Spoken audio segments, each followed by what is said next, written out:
From the 700 WLW Newsroom, here's Brian Combs.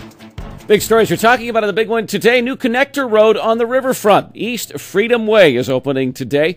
This is the road that moves between Great American Ballpark and the Freedom Center. Eventually, it'll go from the Freedom Center all the way over to Paul Brown Stadium, a place that people can walk along to get to the different attractions in the banks or drive, get into the parking facilities that are located along it.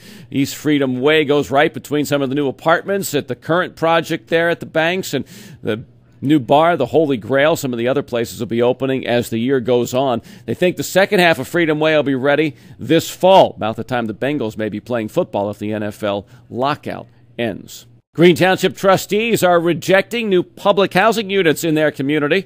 This is a dispute that's been going on for a while. Federal government wants to put as many as 68 new housing units in Green Township, but trustees last night said they don't want them, and that means that they will not receive any federal funding for the next 3 years. One of the township trustees is going to be Bill Cunningham's guest today to explain this dispute and Green Township's position in it. He'll be on with Willie today, 2:06 on 700 WLW. The lawyer they know as the master of disaster may lose his license to practice law in Kentucky.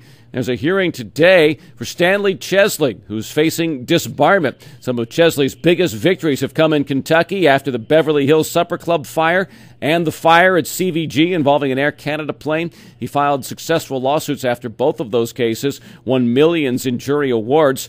Now he's being examined over the Fen-Phen settlement that he helped negotiate in Kentucky about 10 years ago. He's being accused of keeping most of the money from that settlement for himself. 700 WLW Reds update. The Reds in Los Angeles. And despite what you might have read in the paper today, the long ball drought is over. The Reds getting home runs last night from Joey Votto and Chris Heisey as they beat the Dodgers 6-4.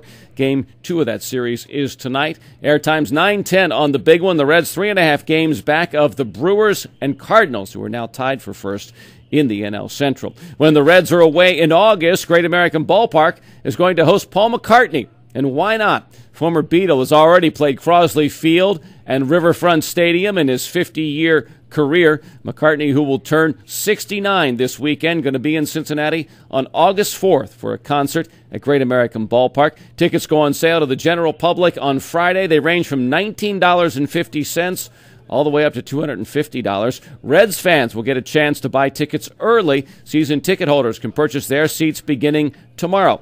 Reds' Phil Castellini will be on with Bill Cunningham today at 2:45. Talk about that perk and how excited the Reds are to be welcoming Paul McCartney to town.